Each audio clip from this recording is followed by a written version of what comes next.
kalian semua, selamat siang ya. Semoga kalian selalu sehat dalam lindungan Allah Subhanahu wa taala dan selalu dilancarkan rezekinya. Amin. Nah, di video kali ini aku akan share ke kalian, cerita ke kalian pengalaman aku waktu di Taiwan pas ketangkep sama polisi ya guys. Nah, sebelum aku bercerita, jangan lupa like dulu, komen, dan tentunya subscribe, karena subscribe itu gratis guys. Nah, aku nggak mau bertele-tele, aku langsung aja bercerita, sharing kepada kalian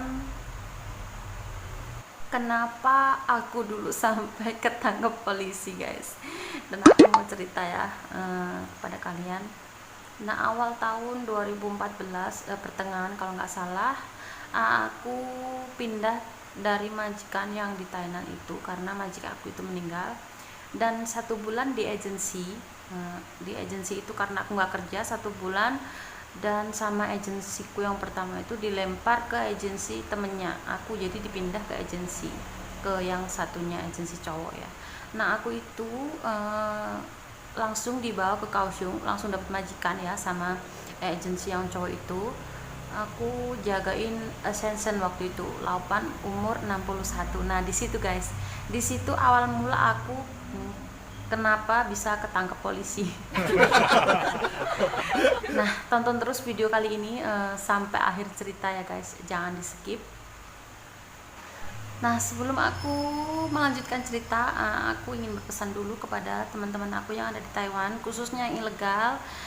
Kalian harus wajib hati-hati, jaga diri baik-baik kalian, karena menurut aku ilegal atau yang resmi itu bagiku sama aja, sama-sama mencari rezeki ya guys. Dan kalian harus hati-hati, jaga diri kalian, dan semoga selalu dalam lindungannya.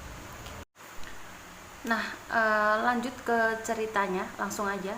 Waktu itu aku kan main messenger ya, main messenger, dan nggak tahu tiba-tiba itu ada orang inbox, orang Taiwan, tapi dia pakai bahasa Inggris, dan aku waktu itu bahasa Inggris belum mengerti, bahkan nol ya. Aku langsung cari ke itu, aku salin pesannya, terus aku langsung nyari di Google Translate itu dan aku terjemahin guys. Dan ternyata dia itu nanya-nanya soal aku kerja di mana dan udah berapa tahun gitu ya, terus tanya-tanya aku punya KTP, terus punya paspor, prosesnya di mana, dan dia tanya-tanya kayak gitu, dan aku nggak begitu menjawab karena aku nggak begitu tahu bahasa Inggris dan maksud dia itu seperti apa.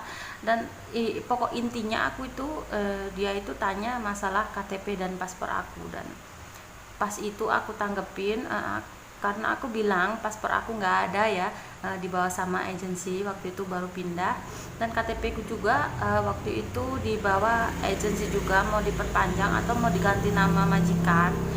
Nah, di situ aku dilacak, nggak tahu kenapa, mungkin dilacak ya. Nah, ini pesan buat kalian yang ilegal, kalau main sosial media itu harus hati-hati karena semua itu bisa dilacak guys. Nah, ini pengalaman aku, makanya aku sharing ke kalian untuk sahabat-sahabat aku, teman-teman aku yang ilegal. Nah, setelah itu aku disamperin, ditelepon gitu, ketemuin aku ada di luar gitu kan. Aku pas nyapu di belakang rumah itu bersih-bersih. Nah, itu langsung aku nggak bawa HP kan, HP-nya dikantongin, nggak tahu kalau dia itu telepon. Dan ternyata Yuni, aku langsung telepon, dia langsung aku angkat kan, dia telepon, tapi aku nggak tahu waktu itu aku lagi teleponan sama temen aku guys. Nah, dia telepon terus langsung keangkat ya, aku bilang sama teman-teman, ini ada polisi yang kemarin telepon aku ya, yang kemarin chat aku gitu kan. Terus aku langsung angkat. Nah, setelah angkat dia bilang kalau dia udah di belakang rumah aku guys. Nah, aku juga nggak tahu, terus aku samperin kan ya, dia maunya apa. Terus aku ya seperti biasa, nih hal gitu kan, apa kabar artinya gitu. Terus kamu itu ya Yuni ya katanya, di Facebook nama aku kan Yuni gitu kan. Nah, itu terus aku ditanyain, Yuni ya, terus, iya, terus tanyain KTP-nya mana, paspornya mana gitu langsung kan. Loh, aku nggak punya KTP, aku nggak punya paspor juga, dibawa sama majikan, dan KTP-nya dibawa sama agensi gitu. Terus waktu itu kamu telepon dulu majikan kamu gitu, aku langsung telepon, emang kenapa, ada apa? Terus katanya aku mau dibawa ke imigrasi langsung guys. Nah dia hadang aku itu sebelah kanan, yang itu orang yang satunya, sebelah kirinya itu orang yang satunya lagi. Nah waktu itu aku nggak tahu kan, kaget. Terus telepon temanku tuh dimatiin, aku juga kaget nggak ngerti. Terus aku langsung telepon majikan aku dibawa sama orang nggak tahu siapa, aku nggak tahu kalau mereka itu polisi guys. Nah aku dibawa sama orang, nggak tahu mau dibawa kemana, katanya dibawa ke Kang San gitu, aku tahu nama Kang San aja. Nah waktu itu aku telepon majikan ngejelasin ke orang tersebut, tapi orang tersebut itu nggak percaya kalau aku itu TKW-nya resmi, nggak kabur. Dan selanjutnya aku langsung dibawa, dihadang gitu ya, aku ditaruh di tengah. Mereka berdua itu duduk di samping aku karena takut mungkin aku lari. Aku di perjalanan itu udah jelasin ke mereka karena aku bukan kaburan gitu kan, tapi mereka itu nggak percaya. Nah waktu itu langsung dibawa ke Kangsan, kata itu imigrasi ya, namanya imigrasi. Nah hari Minggu guys, hari Minggu kan tutup gitu kan, tapi dia ngotot terus suruh buka imigrasinya itu untuk mengecek sidik jari aku, itu aja. Nah waktu itu aku masuk, langsung disidik jari, dan ternyata guys, ternyata polisinya itu tahu kalau aku bukan orang kaburan gitu. Nah mungkin dia agak kecewa atau kayak gimana, mukanya itu kayak nggak suka banget lihat aku tuh resmi. Nah dia sambil bawa barang, ada handuk kalau nggak salah itu. Nah setelah tahu kalau aku resmi itu ya, dia mungkin langsung dilacak gitu, ini kok alamatnya nggak sama. Nah setelah itu majikan aku datang untuk ngejelasin ke mereka karena aku bukan kaburan, dan udah ketahuan aku bukan kaburan kan, aku resmi. Nah itu polisinya itu bilang, kan mana itu paspornya, terus KTP-nya gitu kan. Terus dicek gitu, ini seharusnya alamatnya aku itu nggak sama yang aku tinggal. Jadi aku alamatnya majikaku yang asli itu di Tainan, dan aku nginepnya dikerjakan di Kaohsiung. Jadi sama majikan aku itu di Kaohsiung, tinggal sama adiknya itu guys.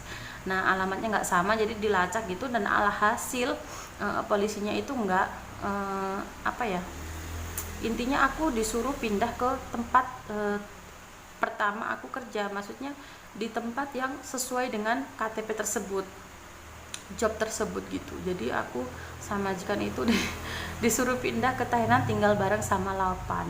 Nah ternyata seperti itu guys. Nah pesan buat teman-teman aku yang ilegal ataupun apa itu, kalau main sosial media seperti Facebook, Instagram atau apa itu, pesan buat kalian, dikunci lah atau dikasih apa, aku juga gak tahu, dikunci. Alangkah baiknya ya diberi password atau dikunci, atau alamat-alamat itu jangan sampai, atau nomor telepon itu jangan sampai dikasih ke sosial media kalian gitu guys. Dan ya seperti itu. Karena aku dulu benar-benar nggak tahu bahasa, juga aku belum memadai waktu itu, baru 1 tahun di Taiwan ya. Aku nggak pernah keluar rumah satu kali pun, nggak pernah keluar, maksudnya nggak pernah libur. Waktu di majikan pertama itu aku juga nggak bebas ngomong, nggak bisa ngomong Mandarin, dan aku ditinggalin terus sama majikan itu, hanya tinggal sama akong, dan akongnya nggak bisa ngomong, jadi aku nggak bisa bahasa Mandarin sama sekali. Polisi itu aku juga bingung, nggak ngerti, dan bingungnya itu kenapa aku sampai ditangkap, padahal aku udah menjelaskan kalau aku bukan kaburan. Dan ternyata mereka itu nggak percaya dengan kata-kata aku, soal kata-kata majikan aku itu. Ternyata tetap aja aku dibawa ke imigrasi itu, dan mereka mungkin malu atau merasa bersalah, dan akhirnya dia minta maaf sama aku dengan ngasih aku handuk, bingkisan handuk kayak udah dikado gitu, di tempat, bukan kado sih, lebih jelasnya itu di kotak box kayak gitu.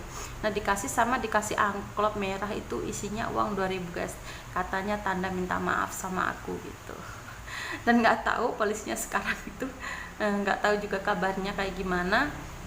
Waktu dia minta maaf sama aku itu kayak tersipu malu ya, mungkin ya mungkin nggak tahu juga mungkin merasa bersalah. Nah, dan setelah itu aku pulang, ya udah bekerja seperti biasanya itu. Dan pesan buat kalian ya yang ilegal, yaitu tadi intinya jangan main sosial media. Boleh sih main, tapi yang penting bisa jaga kalian, atau dikunci atau apa, atau nggak tau lah, itulah istilahnya. Yang penting hati-hati, kalau ada orang lain, orang iseng nanya-nanya kayak gitu, abaikan saja, kalau nggak langsung blokir aja ya.